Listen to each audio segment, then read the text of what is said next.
This isn't a war that's going to end very quickly. In Yeah. a sense that this is a war against. Right now, we're in the phase of fighting Hamas's conventional forces, the battalions that it's built up, the same forces that we saw invading Israel on October 7th. And the remaining battalions are located in the town of Rafah, where the fight is now going on. But once they're defeated, we're still going to have to deal with a terror army of cells of terrorists who burrow underground in the 400 miles of subterranean tunnels that Hamas built, and who right now still exert civilian control over the population because of the humanitarian aid that they continue to control the distribution of. So this isn't going to end with Rafah. What will likely end is the high intensity, tank battles with a lot of the RPGs that we're seeing and the anti-tank weapons that are being used against our forces. Yeah. Things like that will probably shift to less high intensity conflict. So it's going to take a while, but the Biden administration is doing its best to prolong the conflict by undermining Israel on micro tactical issues to gum up the works and make it almost impossible for our forces to be able to advance towards the goal of destroying Hamas's forces. So absolutely, the United States is playing a wholly negative role in this. But amazingly, it's amazing that we've gotten this far with the kind of American pressure and coercion that we've been suffering from since the outset. It seems to me, Carol, I don't know, maybe I'm wrong. It seems like it's a pro-Iranian, pro-Palestinian policy coming from the White House. It is.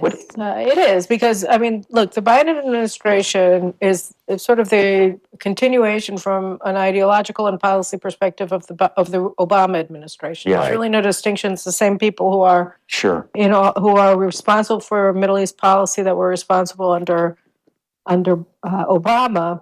Tony Blinken was Obama's deputy secretary of state, and everybody there were senior officials, less senior, but senior officials in the Obama administration.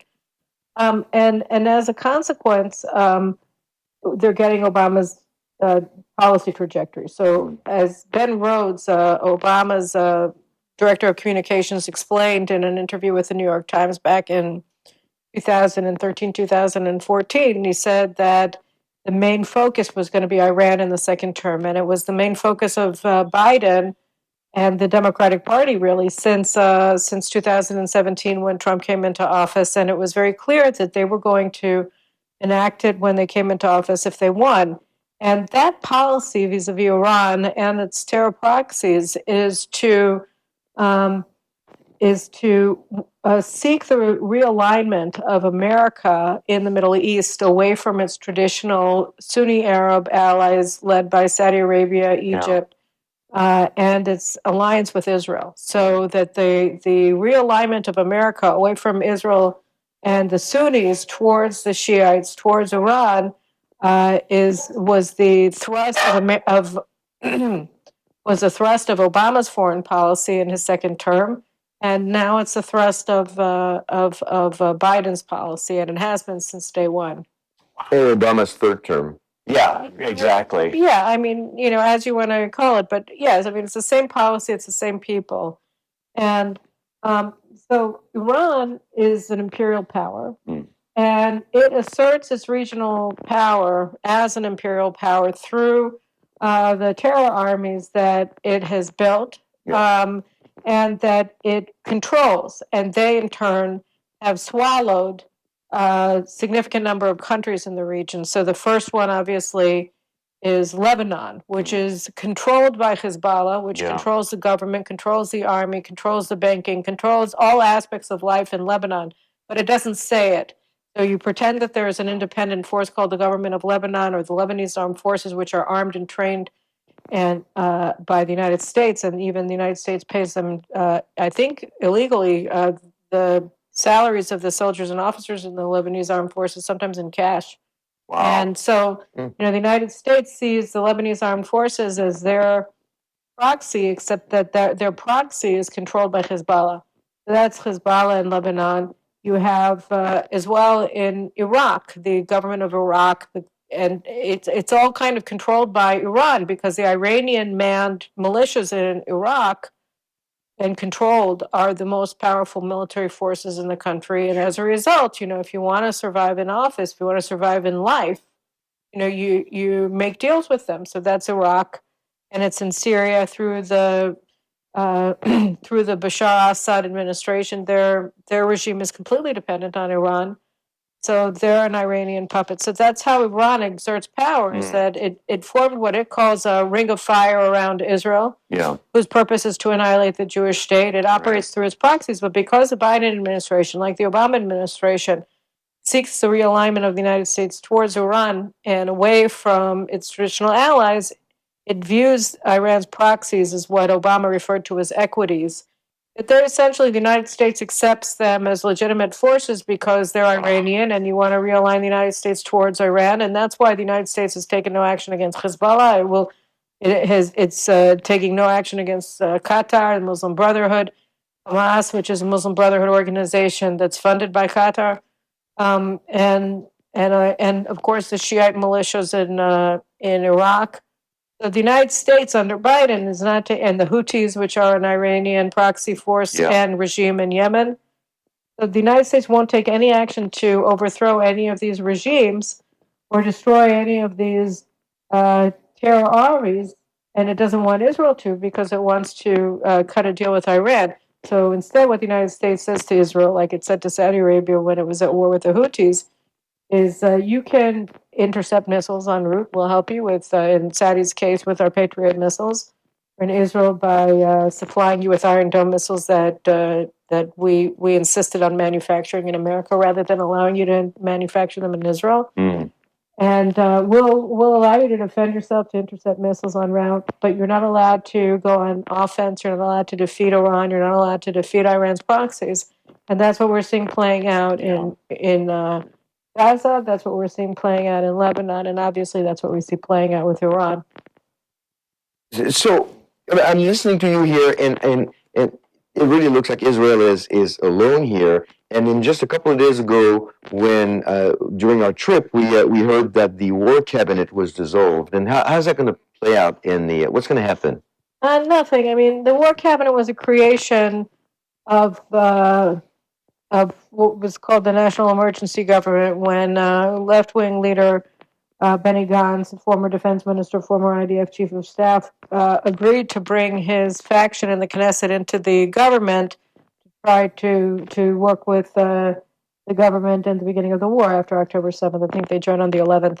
And their condition for joining was that the day-to-day leadership of the war would move from the National Security Cabinet in Israel, which is a constitutive body that's responsible for national security decision-making in Israel, to this war cabinet that had 3 voting members: Netanyahu, the prime minister; Yoav Gallant, the defense minister; and Benny Gantz as a minister with that portfolio. But it was only in order to keep him in the government or bring him into the government that they agreed to do this. And once he left, there was no reason to retain this body, which is basically not even statutory. So it's it. They're going to form another one, or they're just... No, I mean, the decision-making is going to redound back to, or be done the way that it was done before Gantz came into How much pressure is Bibi getting right now from his own government? From the government? I mean, he's getting an enormous amount of pressure. Nobody has the amount of pressure on him that Prime Minister Netanyahu has on him, because he gets enormous pressure from all quarters. He gets it from America. He gets it from Europe. He gets it from international bodies like the UN and they're the International Court of Justice, the International Criminal Court. He gets it from everywhere. And then at home, we have a restive, increasingly violent and anarchistic political opposition that is calling for the violent overthrow of the government if they're not able to do it through parliamentary means. So he's got a lot of pressure on him, and plus his own constituents who are beginning to feel like they're not sure what's happening, and so they need to be reassured. It's very difficult. It's a very, very difficult situation that Israel is in, and that he, as the leader of Israel, determined to fight to victory when when everybody around him is saying, let's quit. And you mentioned that this was going to be a long haul war, Right. and that makes sense. What happens in Gaza when when Hamas is completely destroyed, whenever that day comes, how is the restructuring of the government of Gaza? Are they going to? Is Israel going to let Palestinians rule again, or is it going to be changed? Do they have a choice? It depends on when the day after, as they call it, comes to be. I mean, the Biden administration is doing everything that it can to preserve Hamas's regime, which is why they're interfering with all of Israel's activities in order to prevent Israel from seizing significant permanent control over Gaza by, signing with these crazy Hamas demands that we remove our forces from Gaza when we can't. And, really the only way to denazify Gaza, I mean, you have to understand that the vast majority of the people in Gaza, just like the vast majority of the people in Judea and Samaria, support October 7th and support the atrocities that were carried out that day, and support in overwhelming numbers of physical annihilation of Israel and the Jewish people. So you can't just walk away from that. Unfortunately, I mean, we tried, in 2005 when we picked up we expelled forcibly all of our citizens who were living in Gaza. We destroyed 24 flourishing communities of Israelis in Judea, in Gaza. And we removed all of our military forces there because we were led by people who had the insane notion that if you just pick up your marbles and go home and lock the door behind you, that they would leave us alone, which of course, as we saw, was never true. Right. No. So we have to stay there and we have to be in charge because these people can't be allowed to carry guns. They can't be allowed to have the power to do anything because every amount of firepower, every amount of regime power that they receive, they use just for, to execute their one goal, which is to annihilate Jews, to kill as many Jews as possible, to destroy the state of Israel. So they can't be allowed to remain in power in any way, shape, or form. And that requires a long-term Israeli security presence in Gaza, total control from a security perspective. And I think the vast majority of Israelis recognize that we also need to rebuild our military government in Gaza and just take over until we can significantly denazify that society. Yeah. Let me ask you this, because you mentioned mindset, that you've written articles on the general staff and the failure of them not heeding the warnings that were given to them prior to October 7th. There seemed to be, I don't know what you want to call it, Caroline, an arrogance that the general staff said they can never do this. That's not, they were just dismissing the reports being given to them. Right. Has that mindset changed among the general staff? Or are we still dealing with that same mindset? We're very much still in the same mindset with our military leaders. There's a real problem that we're experiencing in fighting this war, which is that you basically have this level of leadership that's on the top. You have the prime minister, and then you have this layer of senior bureaucratic personnel and the general staff of the army. And then below that, you have the entire people of Israel, and the public is with Netanyahu and the determination to win. But you have this intermediate level that has a different vision of what Israel should be and of where Israel should go and of how we should be organizing ourselves both as a society and as a nation at war. And so, they're not advancing the same goals that the government has set out and that the people demand, which is total victory in this war. Yeah. And it's a problem but I think both the inertial shift is with the public and with the leadership, and more importantly, I mean, they don't have the ability to say that we know and you don't anymore. After the calamity of October 7th, their standing in the public is much weaker than it was on October 6th. So I think that, it's taking time to play out, but things are playing out. So, as far as the general staff is concerned, I think you've written several articles or something about this, that they seem to be doing the bidding of the Biden administration and seem to be undermining Netanyahu or even the public polls. Right. I mean, they seem to be going against the tide. is this an ideology among them? A leftist ideology? I don't know. What? Because it's a national security threat. Yes, it is. I mean, you got people that want to kill you. Right.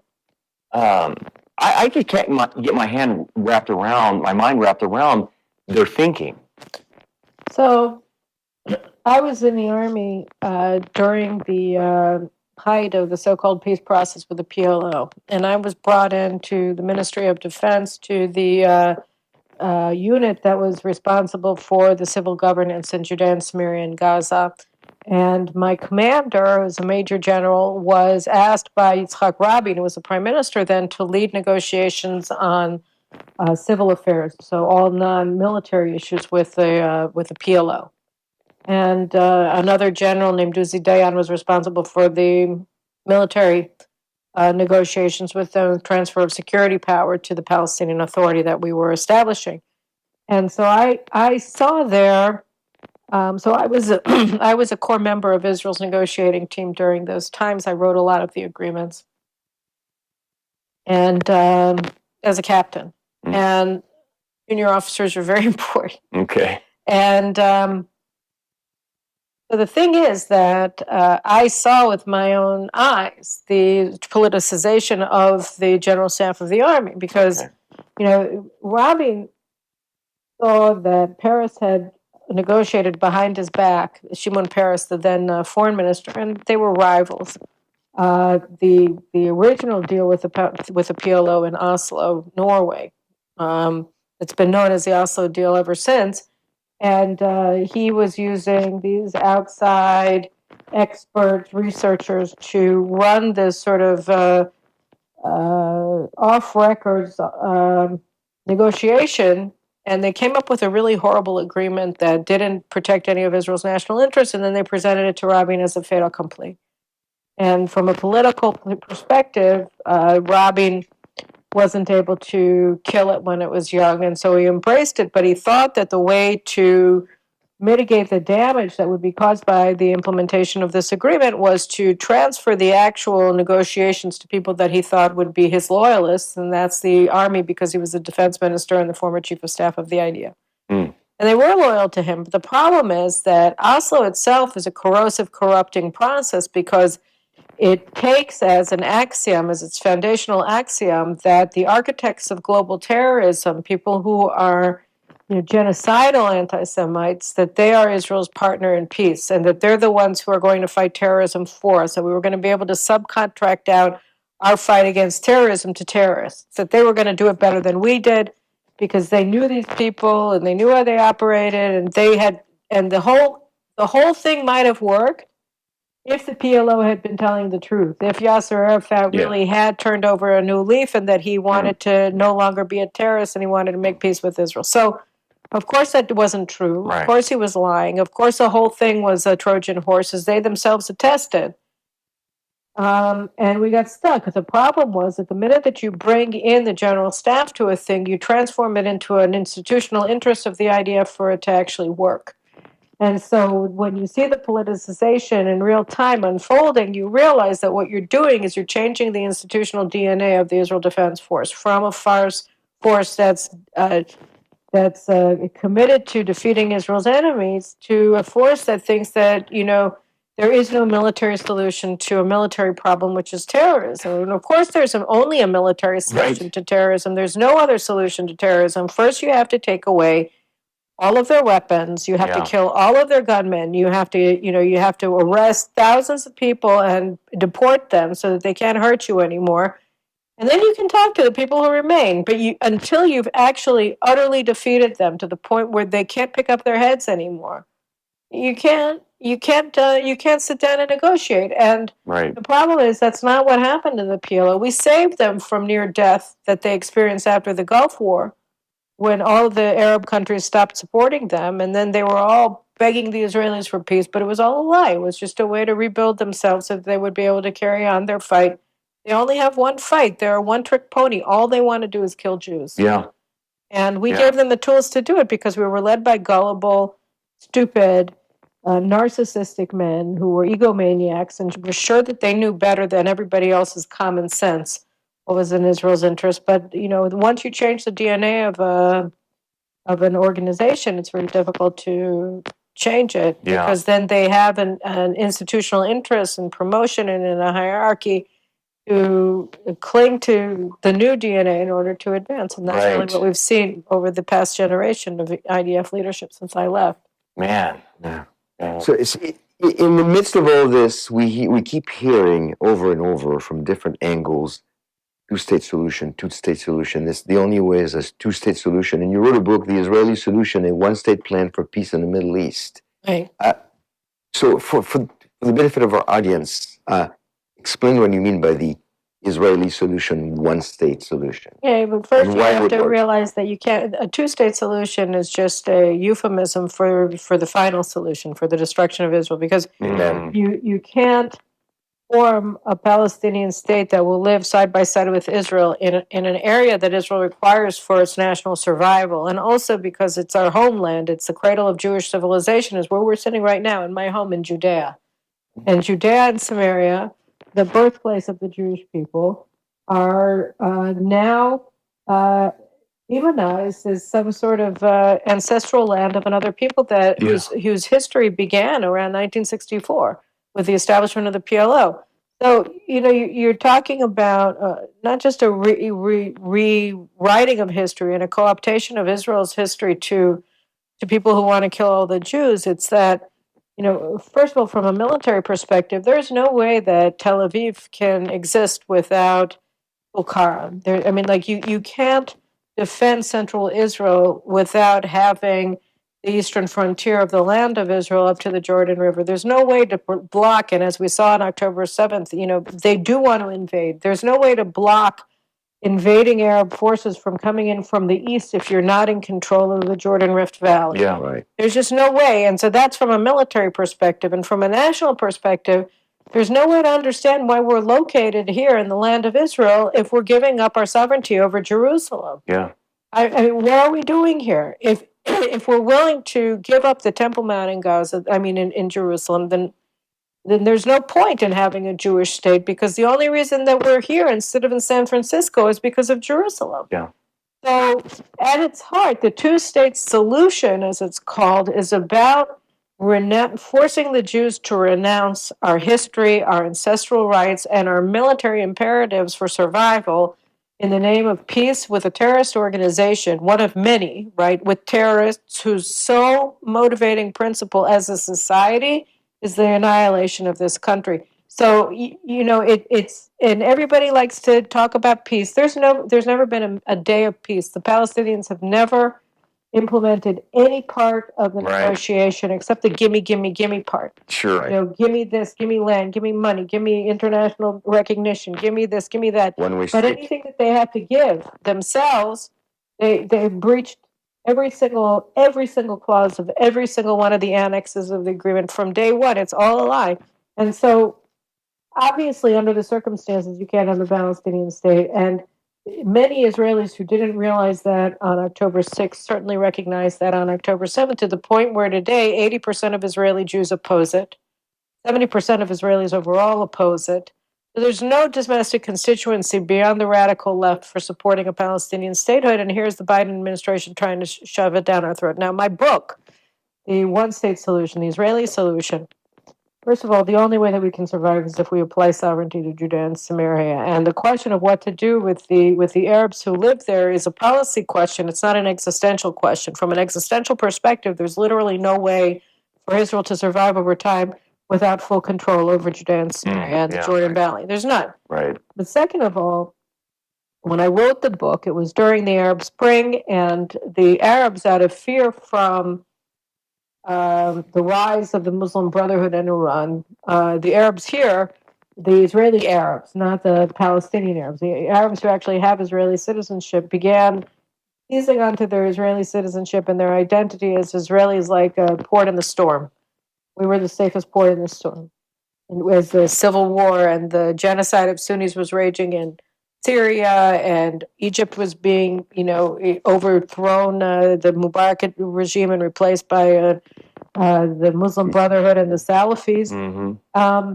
This was very, very terrifying for Israeli Arabs. And so you had a trend beginning of integration of Israeli Arabs into Israeli society that manifested itself in conscription to the army. They don't have mandatory conscription. They were volunteering, national service, sending children to Hebrew language schools rather than Arabic language schools.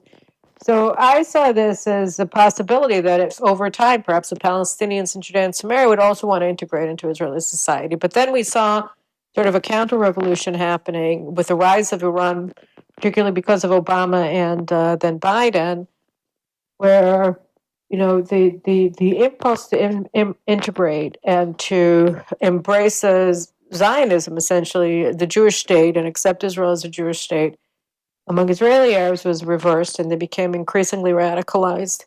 And so, over the intervening decades since I wrote the book, when I wrote the book, I thought that it would be possible to naturalize the Palestinians over time. But in the intervening decades since I wrote it in 2013, and it came out in 2014, I sort of realized that that's not a realistic scenario. And so what we really have to do is annex the areas and allow them to have autonomous self-governments in their areas, and But that's what you tried with Gaza. Right. no, but we didn't, because in Gaza we left. Yeah. We Okay. ran away from Gaza. We gave the Palestinians in Gaza control over the international border, and so that's the difference between then and here. Okay. Caroline, help our audience understand the existential threat that's in the north with Hezbollah. And I think the stats or something are like 150 missiles are aimed at 150,000.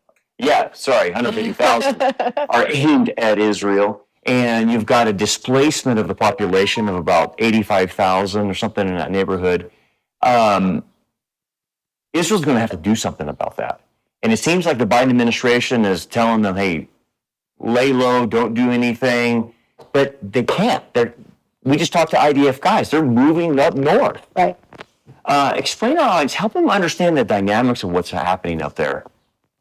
So Hezbollah is, as I mentioned earlier, it's an Iranian organization. The Iranians actually founded Hezbollah from another Shiite militia called Amal in 1982. And the precursor to Hezbollah and Hezbollah, they were sort of merged, were the ones who carried out the Marine barracks bombing in 1983 that killed 241 Marines. That was the largest terrorist attack against Americans before 9/11. And Hezbollah is basically Iran's foreign legion. They're totally they're controlled, but they're so powerful that they're basically partners with Iran in carrying out the revolutionary goal of the Iranian regime, which is, among other things, to annihilate Israel and to wage war against the West. So a lot of the bombings abroad have also been carried out by Hezbollah, along with the Revolutionary Guards of Iran. And the thing about it is that people don't realize that they're essentially a division of Iran's Revolutionary Guard Corps. They're not really a separate and distinct organization, but the difference between them and the normal Revolutionary Guards is that the Revolutionary Guards controls Iran. Okay. And Hezbollah controls Lebanon. So they're a political force. They're the largest party, I believe, in the Lebanese parliament. Okay. They're the most powerful faction. The reason there's no permanent government in Lebanon is because Hezbollah won't permit it. And Hezbollah controls all executive power in Lebanon. So it's not just a terror army that operates in somebody else's country. They've swallowed Lebanon. Since 2005, when they killed the president Hariri, they've effectively controlled Lebanon. And if anybody had any doubt about it, they carried out another coup in 2008 when they seized control over the Beirut airport. So Beirut airport is a Hezbollah airport. It's an Iranian airport. It's controlled by Iran completely through Hezbollah. So when you understand that, you understand that you're not just dealing with a small problem. You're dealing with a huge problem. Sure. So basically a sovereign terror. Lebanon is it's not really a country, it's an optical illusion. Huh. It's Iran's forward operating base against Israel that happens to have 5.5 million civilians who live on base. Okay, but that's really how you have to look at Lebanon. If you look at it as a country, then you miss the essential nature of what you're looking at. And so that's one of the reasons, a very basic reason that Lebanon and Hezbollah are such a difficult problem, because the United States likes to tell us that the problem in Gaza isn't the Palestinians, it's Hamas, but the Palestinians overwhelmingly support Hamas. Right. So it's not true. And you try to make a distinction between like Hamas terrorists just fell from the sky and took over Gaza. That's not true. Right. In Lebanon, it's a little bit more complicated, because there are a lot of people in Lebanon that don't support Hezbollah. It's just that they can't do anything about it. Right. So, yeah, they're suffering, but it's not Israel's fault. Right. You know, that they couldn't make a go of it with their country. I mean, you know, sorry. Yeah. But the point is that Hezbollah controls Lebanon, and Hezbollah has, like you said, an enormous rocket missile, now drone arsenal. They have. I wouldn't say that Israel any longer has total control over the skies because of their advanced drone arsenal. You know, when you so yeah, we're facing, and I mean, and a lot of it is because Iran itself isn't a standalone country anymore. It's part of a much larger complex, which includes China and it includes Russia and North Korea, and they're all operating as one alliance. So it's a much more difficult threat. And when we begin, we're going to have to begin a more intensified war against Hezbollah, you know, that in all likelihood we'll also face incoming missiles from Iran, as we did on the night of April 13th, 14th. So, it's a very dangerous thing. But the people that you were speaking to in the army are absolutely correct. You know, what Hezbollah is doing now with shooting all the rockets and missiles and drones into northern Israel is that they're essentially asserting effective operational control over northern Israel. Like, you can't, if you live in Margaliot, which is a border community along the border with Lebanon, you actually can't be in your house. Like, you can't, if you're in your house, as soon as you leave your house, then you can be shot because you're exposed to Hezbollah. And it's not just in Margaliot or in Kiryat Shmona, you know, it's much further down. Where they have eyes on the whole thing, and they have the capacity to kill you with precision missiles and rockets at will. So that's effective operational control, which is why we have the refugee problem, which is why 80,000 Israelis had to be displaced from their homes, and they've been living in hotels since October. So obviously this isn't a status quo that's sustainable from an Israeli perspective, because if we sustain it, then we no longer have northern Israel. So, and there's no deal that Hezbollah is going to cut with Israel that's going to allow the residents of the north to come home. Right. So that means that the only way to bring them home is by fighting them. Yeah. And that does put us at loggerheads with the United States, which wants to protect Iran's equities. It doesn't want Israel to defeat Hezbollah because and it does. Just like, you know, when Israel was attacked with 300 Iranian projectiles on the night of April 13th, 14th, and we were able to intercept the vast majority of them. President Biden said something extraordinary to Israel. He was trying to block us at all costs from retaliating against Iran or retaliating in any way that was actually going to cause them damage. And he said, take a win. Take a win, because we were able to intercept 99%. That night cost us $1 billion shekels to the interception of those. And it cost them what, you know, a couple, maybe $20 million, maybe 30. This isn't, you can't have this kind of situation, not from an economic perspective, not from a national perspective. And obviously the thing to do on April 15th was attack Iran's nuclear installations, its oil and gas terminals, and its regime installations with Israel's own missiles. But the United States blocked us from doing that, and they control the airspace between Israel and Iran, or a significant portion of it, through CENTCOM. So they can interfere with Israel's ability to carry out such missions. Wow. Well, you kind of answered the question a little bit, but I have this weird theory about Hezbollah. Because we're looking in the news that they shoot some missiles a little bit here, a little bit there, and it doesn't look like there's any. It's serious, but it's not as serious as a full-blown war. And it's almost like they're trying to get Israel to deplete their arsenal, knowing that at some point Israel will not be getting weapons from the U.S., and then there will be a perfect time to go on full against Israel. Does that make any sense? There was a news report that came out from, I think, the Prime Minister's office yesterday. It was explaining the what Prime Minister Netanyahu was talking about Secretary of State Blinken about when Blinken visited Israel for the umpteenth time last week. And the statement said essentially that Netanyahu demanded that the United States stop embargoing arms to Israel. They've been slow walking. They keep telling the American people that they're giving Israel arms. Biden made a big deal about signing into law, a very major military aid package to Israel last month, I think, last month.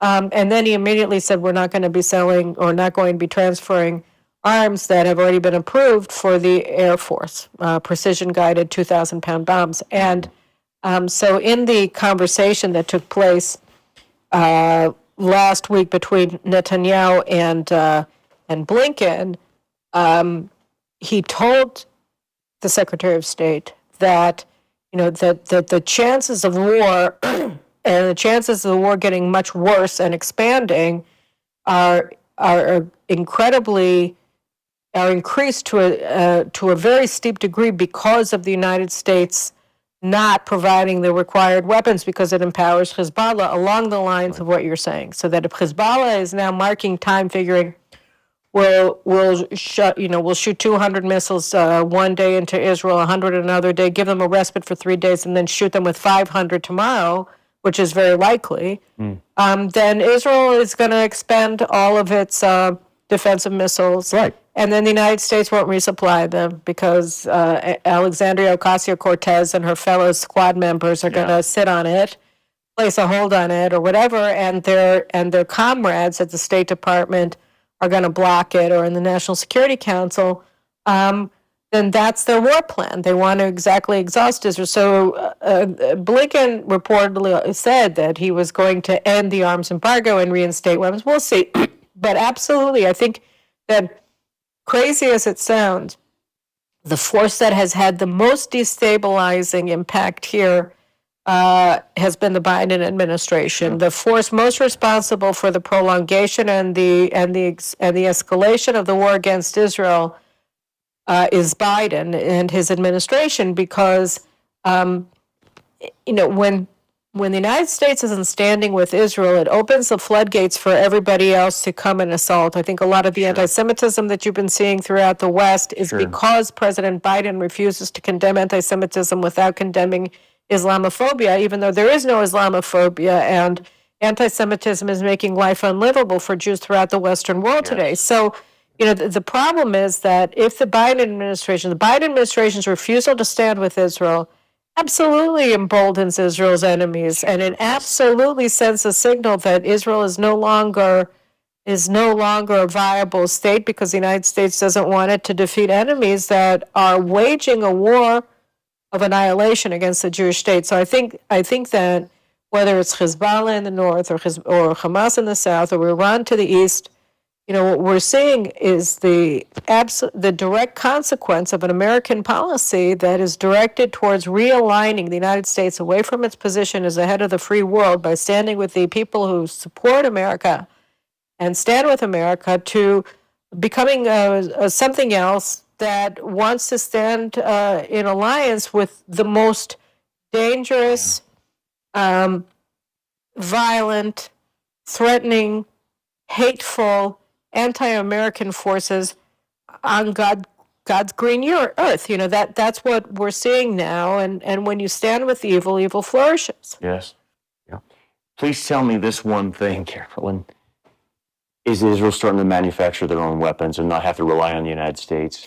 We are, we are, and you're going to see a lot more of that. But yes, we are. I mean, our son is in an engineering battalion in Gaza, and he's in reserves. And so the first time he was called up, he was fighting in northern Gaza and in Khan Yunis, and then he was allowed to go home for a month or two, and then he was called back to Rafah. And he told me when he went back into Rafah, he said, "Caroline, you'd be really happy." He said, "You'll be really happy to know that the TNT that we used in the previous round was made in America, and the stuff we're using now, and the landmines are all made in Israel." So Good. So yeah, so I'm into that. Changing a lot of the things, so that definitely made me happy. And good. but yeah, we're doing a lot of the building ourselves. But the thing is that the United States, the Obama administration cultivated dependence by Israel, but the way that they structured the memorandum of understanding relating to American military assistance to Israel back in 2015-16, which required we had used some of the money traditionally for our domestic industries, and then he required us to shut down all of our domestic industries and purchase everything in the United States, which sounds right from an American perspective. Obviously, if you're giving the money, you want it to be used in the industries. And it would have made sense for Israel to either walk away from the aid at the time, which is what I advocated, or maintain the aid, but at the same time recognize that that's one thing, and then we have to maintain and expand our domestic industries regardless, and we can do it for export, we can do it for whatever we want. Right. But the same idiotic generals who don't understand strategic realities are the ones who said, "Oh, we don't have to produce," so we shut down a lot of plants that were producing tank and artillery shells and bullets, basic tools of war, and increasingly reliant on the United States. That's true with the Iron Dome missiles as well. I mean, we created the technology. There's no reason for it to be produced in the United States and not here. So we're also increasing our production of the defensive missiles. Amen. Amen. Well, we've taken too much of your time, but thank you for the insight, man. You got it lined out, man. Thank you. So, guys, I want to tell you this. You need to read her articles. You need to watch her videos that she does. I do it every week to stay up on things because it will keep you up on what's going on here in Israel. And you're at JNS. Right, JNS.org. Yeah. And they can get where I'm the senior editor, and they can also get my stuff at my own website, CarolineGlick.com, spelled Caroline. And yeah, jns.org and CarolineGlick.com, and follow me on Twitter. I'm always there. Perfect. All right. Perfect. Thank you Thank you so much, Thank Caroline. you, Olivia. Thank you, Awesome. Bram. Thank you both. God bless you guys. We'll see you next time. Shalom.